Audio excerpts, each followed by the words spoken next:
By the end of this video, you're going to learn how to recreate this shot from Dune inside Unreal Engine 5. And what's amazing is that you'll get to learn about post-process materials to create a heat distortion wherever you are in the scene. You'll also get to learn about light bouncing inside Unreal Engine and a whole lot more. So let's get into it.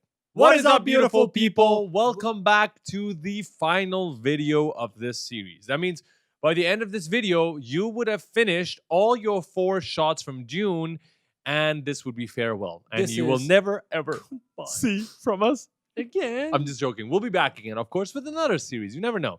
And let us know, by the way, by now, if you would like the videos that we've done like this. Of course they like. What kind of stupid question is that? That's a stupid They wouldn't question. be watching it. But let us know what you video. thought about it. Let us know what you thought about it. Feedback. They love it. So, they feedback. Subscribed already. They have? Yes. Are you sure? I can see the amount of subscribers. So if this video has 100K views, it should have 100K sub added. If they're new viewers. Never mind. You don't have to calculate that. It's fine. So in this video, we're going to be jumping into our final shot. Now, what's really awesome is that in this shot, we're completely changing our perspective from our last shot. We're now looking much tighter angles that we have towards the spice harvester. And this time around, we've got a really intense heat distortion that is taking up the entire screen. And as we're viewing the spice harvester from a different angle, we suddenly have the ornithopter rise up into the frame and then fly above the frame. Now, what's amazing is that we can literally duplicate our last scene and work on the same shot. So there's going to be a lot of things that we don't have to touch anymore, but we're still learning some really cool techniques like the heat distortion effect as a post-process volume material. So let's get right into it. For our scene setup, let's literally duplicate our last level and call it scene 4.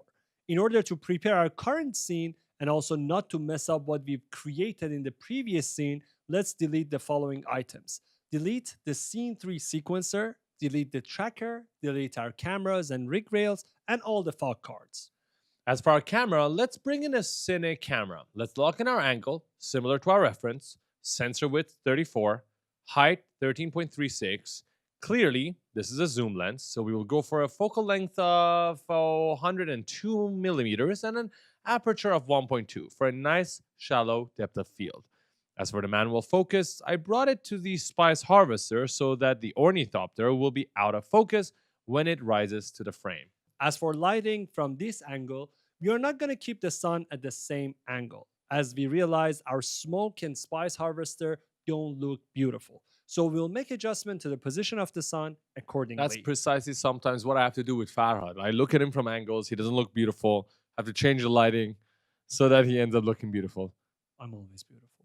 For the materials, we just tweaked the detailed texture size of our materials and brought the scale of them to 1 so you can clearly see the normal map details from far away.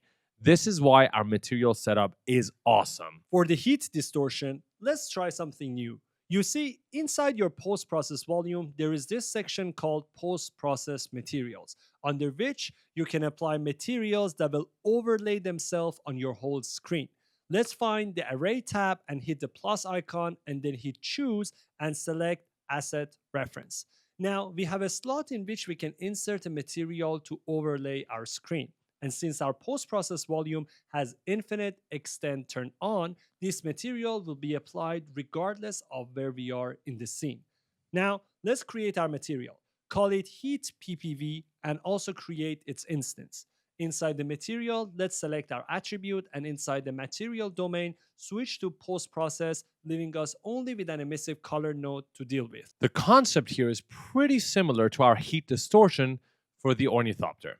We will bring in a texture sampler node, look for a water normal map, hook up a paneer node, panner node, panner. I would love some paneer right now. Some butter chicken and some paneer butter something. Paneer. Palak paneer. Some palak paneer. Back Sorry. to the course. Indians would get me right now. Hook up a panner node that can animate our water normal map. We need to control the size and speed of the animated water. So just like before, let's bring in 2 scalar parameters, speed x and speed y, combine them using an append node, and connect them to speed. Let's do the same for coordinate x and coordinate y. Combine them with an append node. For coordinates, we need to multiply the value to a texture coordinate node, and that will then be hooked up to our panner coordinate. Now, this last bit is a little different than setting up a normal material since we are using post-process specific settings. We only need to pass through one channel of the normal map, so let's use red. Now, for post-process material, we can't just pass our output like this. We need to use a node called scene texture. When you add this node, go to the details panel and switch the scene texture ID to post-process input 0. The color output of this will go directly to the emissive color. And if you pay attention, the input of this node is a UV coordinate. So we need to add our final output of our normal map to a texture coordinate to transform our effect into a UV readable input. At this point, we are technically done. But if we'd like to control the intensity of our heat wave, we can add a scalar parameter and multiply it to the normal map before combining it with the texture coordinate. Let's hook up the color of the scene texture to emissive color and save and apply. Underneath post-process materials, add in our material instance. This will look strange at first, but if we open up our material instance and start tuning the parameters, we can slowly get to the desired look that we want. How awesome is this? We now have this super sick heat distortion on our entire scene without any compositing required, which makes the desert heat feel almost tangible, as if the sand itself exhales fire. Last thing we've got to do is animate the ornithopter. We've already done this once together in scene 2, so to challenge you, we'll give you a high-level idea of what you should do, but we encourage you to look at the reference and try to recreate it yourself. Drag the ornithopter in the scene, bring it into position right in front of the camera. Use the reference to match the distance. Bring the ornithopter to your sequencer and add its flying animation. Now, in this shot, the ornithopter ascends gracefully from the bottom of the shot, swaying ever so slightly and then exiting the shot from the top. To achieve this, animate its Z location to make it rise and then play around with roll, pitch, and yaw to create this swaying motion. You can either manually do this with a few keyframes or use the noise modifier we taught you in scene 2.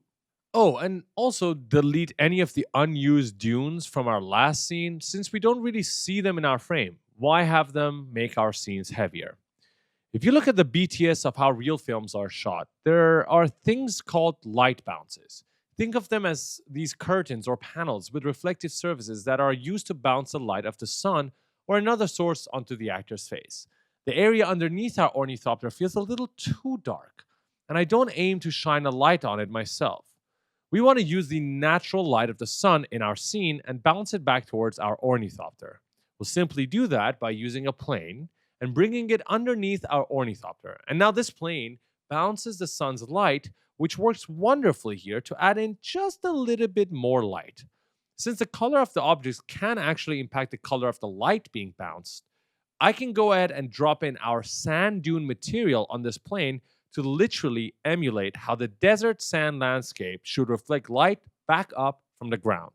Just remember to make the plane a child of your ornithopter so it would follow its movement and keep bouncing light even as the ornithopter ascends. You'll probably find an error while doing so because the plane you brought in is not a movable object. We can easily fix that by switching the variable right here in this detail panel. You already noticed because this is video number 4, but a lot of the YouTube tutorials that you may find online, they will actually just ask you to follow them.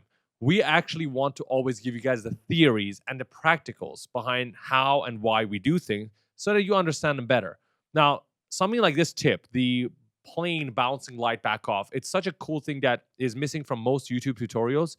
So if you like tips like this, where should they go? The Ultimate Unreal Engine program. We cover how many of them? We have hundreds of thousands of tips. Hundreds of thousands. Wow. Yeah, we cover. It's a lot. We cover a lot of topics and we cover a lot of features that you can use no matter what industry you're in. You can use it in animation, filmmaking, commercial, real estate, game development, because we are teaching you all the fundamentals that you need. And you get $300 off if you're watching this video. The link is in the description for you to check it out. If you're interested, there's thousands of students just like yourself who've already joined. So you can also go ahead and ask them questions about how they felt about the program inside our Discord channel. Now, if you pay attention to the reference, the camera sort of pans up as the ornithopter rises. You already know how to do this by now, so go ahead and animate that into your camera's rotation using 2 simple keyframes. Also, don't forget that your smoke from last scene is not yet in the sequencer because we have a new sequencer. So, drag it in here and use the plus icon to add a component and another plus icon to add frames and animate your smoke. As for the render settings, we are using pretty much the exact same setting as our previous scene. Congratulations! You finished 4 shots from Dune in only 4 days. You know, in these 4 days, you could have done anything else. You could have watched some Netflix. You could have had food and just stared into space. But you decided instead to learn how to use Unreal Engine to create these amazing shots. And you did it for free. This is the insane part. Usually for shots like this, as we discussed earlier, you need massive crews. You need to spend millions of dollars to prepare all of the different things you need to shoot that in real life.